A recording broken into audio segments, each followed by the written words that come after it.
Pemakzulan Wakil Presiden Gibran Rakabuming Rakaresmi diterima DPR dan ini bisa jadi babak baru dalam politik Indonesia. 4 Jenderal Purnawirawan TNI, termasuk Fahrul Razi dan Tiasno Soedarto, mendesak DPR dan MPR untuk segera memproses pemakzulan lewat surat tertanggal 26 Mei 2025. Surat ini sudah beredar luas di kalangan wartawan dan bikin heboh publik karena menyangkut posisi tertinggi kedua di negeri ini. DPR menyatakan hal ini jadi wewenang pimpinan, tapi tekanan dari para purnawirawan jelas bukan sinyal biasa. Apakah ini bentuk kontrol demokrasi yang sehat atau justru manuver politik yang berbahaya? DPR akhirnya setujui pemakzulan Gibran. Penggantinya ternyata orang ketiga. Kemarin saya bertemu dengan katakanlah aktivis, mantan anggota DPR. Dia bercerita, ya walau alam, mengatakan bahwa sebenarnya sudah sepakat yang namanya pembicaraan mengenai pemakzulan ini. Sudah sepakat. Hanya memang, ini ada 2 orang yang bicara ya. Hanya memang yang belum disepakati itu adalah siapa yang akan menggantikan.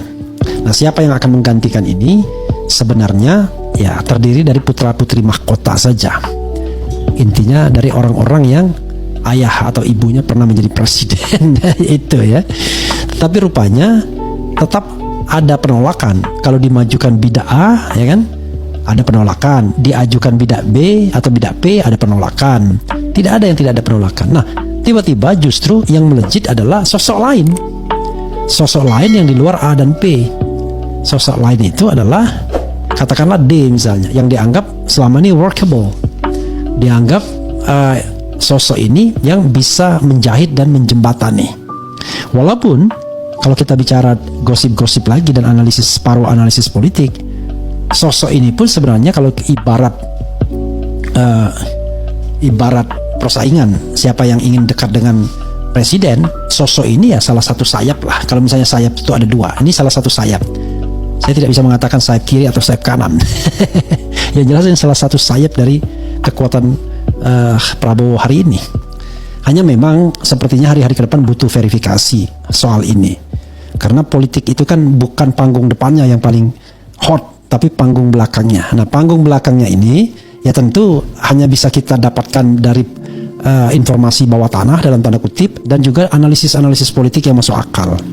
Cuman pertanyaan kembali adalah sosok siapa yang acceptable. Nah, inilah yang saya bilang, orang kemudian mengatakan ini yang lebih diterima dibandingkan A dan B, D lebih jauh bisa lebih diterima. Mungkin saja. Apalagi kelihatan D lincah ya.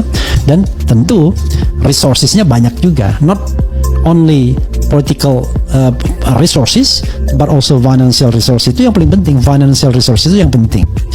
Tapi hati-hati juga. Kita tidak ingin negara kita terjebak kembali pada oligarki yang tidak sehat bagi politik dan ekonomi Indonesia. Jadi kalau ada pergantian dan lain sebagainya, let the process itu berlangsung secara demokratis ya. Misalnya Prabowo Subianto memilih orang-orang yang memang betul-betul workable bagi bangsa ini, bukan hanya menjadi katakanlah menjadi juru bicara under table. Kita tidak ingin bahwa apapun yang terjadi itu selalu under table, melibatkan negosiasi, apalagi uang dan lain sebagainya. Pengamat hukum tata negara Refli Harun menyebut sebuah skenario mengejutkan. Anies Baswedan tidak hanya berpeluang masuk kabinet Prabowo, tapi bisa menggantikan Gibran sebagai wakil presiden. Kata Refli, Prabowo bisa saja merangkul Anies sebagai wapres di tengah jalan untuk menambah dukungan terhadap pemerintah. Namun, Refli menyebut Anies harus mengorbankan tiketnya di Pilpres 2029 sebagai bagian dari kesepakatan politik tingkat tinggi. Jika skenario ini berjalan, koalisi Prabowo bisa mengeliminasi salah satu pesaing terkuat di pemilu berikutnya, sambil mengintegrasikan basis pendukung Anies ke gerbong pemerintahan. Refli Harun pun secara terbuka menyebut skenario ini sebagai bentuk barter politik. Nah, gimana menurut warganet? Masuk akal apa yang disampaikan Refli Harun? Dorongan pemakzulan Wapres Gibran makin intens dilakukan oleh sekelompok orang. Nama yang disodorkan untuk menggantikannya juga dimunculkan. Dari 4 tokoh partai yang potensial mendampingi Prabowo apabila bisa dilakukan pemakzulan terhadap Gibran adalah Ketua Umum Partai Demokrat Agus Harimurti Yudhoyono. Dalam beberapa kesempatan, AHY mendapat pujian dari Presiden Prabowo karena kinerjanya yang dinilai memuaskan.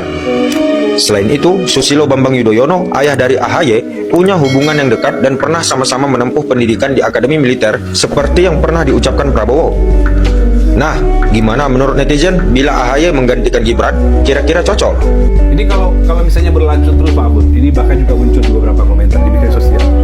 Berikutnya siapa dong yang jadi calon wakil presiden kita Pak? Siapa? Gimana mekanismenya menurut gue? Sekali lagi itu produk politik nantinya kan, Iya. hasil kompromi pasti menghitungkan kekuatan politik apa presiden. Sehingga saya melihat kalau dari dalam koalisi misalnya yang cukup berpeluang itu ya mungkin AHY, ya apa track recordnya juga oke meskipun pengalaman politiknya enggak, dan dia ada di dalam koalisi.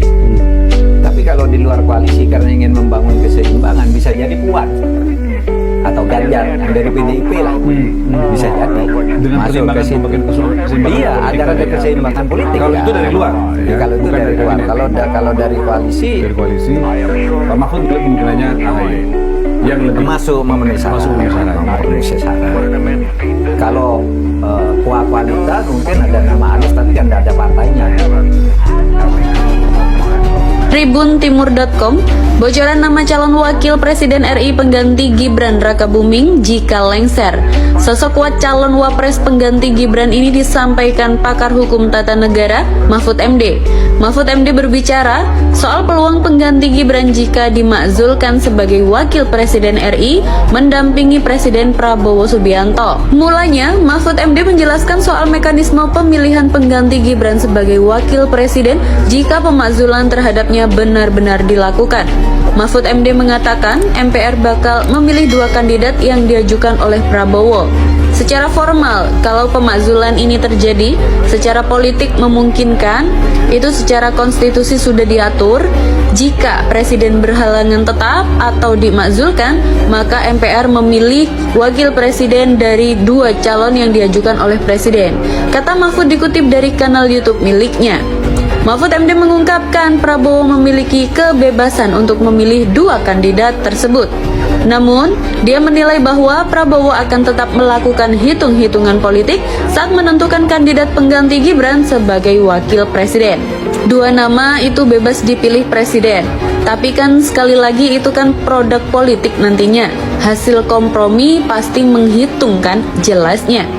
Selanjutnya, Mahfud membeberkan nama-nama kandidat yang berpeluang besar dipilih Prabowo untuk menggantikan Gibran jika putra sulung Jokowi tersebut benar-benar dimakzulkan. Dia menilai sosok dari Koalisi Indonesia Maju berpeluang untuk diusulkan mengganti Gibran adalah Menteri Koordinator Bidang Infrastruktur dan Pembangunan Kewilayahan sekaligus Ketua Umum Partai Demokrat Agus Harimurti Yudhoyono. Mantan Menko Polhukam mengatakan AHY memiliki rekam jejak yang mumpuni dalam pemerintahan meski dianggap olehnya belum menjadi tokoh sentral dalam dunia politik Indonesia. Saya melihat kalau kandidat dari dalam koalisi misalnya yang cukup berpeluang itu ya mungkin AHY yang track recordnya juga oke, meskipun pengalaman politiknya enggak jelasnya. Mahfud mengungkapkan bahwa Prabowo juga dimungkinkan untuk memilih kandidat dari luar pemerintahan atau koalisi pemerintahan.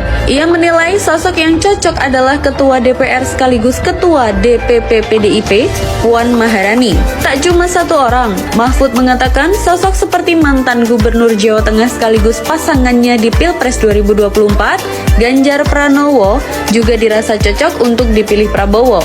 Mantan Ketua Mahkamah Konstitusi tersebut menduga hal tersebut bakal dilakukan Prabowo demi menjaga kestabilan politik. Tapi kalau dari luar koalisi karena ingin membangun keseimbangan, bisa jadi Puan atau Ganjar. Yang dari PDIP lah jelasnya. Mahfud menjelaskan alasan memilih Puan dan Ganjar sebagai kandidat pengganti Gibran karena PDIP merupakan pemenang pemilu 2024. Kalau dari luar, PDIP merupakan partai terbesar semisal kalau membawa Puan atau Ganjar atau Pram, tuturnya. Di sisi lain, Mahfud juga menyebutkan nama mantan Gubernur DKI Jakarta sekaligus rivalnya saat Pilpres 2024 yaitu Anies Baswedan sebagai kandidat pengganti Gibran. Namun menurutnya peluang Anies untuk dipilih Prabowo sangat kecil karena hingga saat ini tidak menjadi kader partai politik manapun.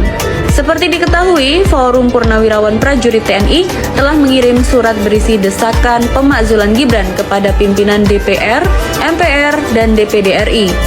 Di surat tertanggal 26 Mei itu, terdapat tanda tangan dari 4 Purnawirawan Jenderal TNI, yakni Jenderal TNI Purnawirawan Fahrul Razi, Marsekal TNI Purnawirawan Hanafi Asnan, Jenderal TNI Purnawirawan Tiasno Sudarto, dan Laksamana TNI Purnawirawan Slamet Subianto.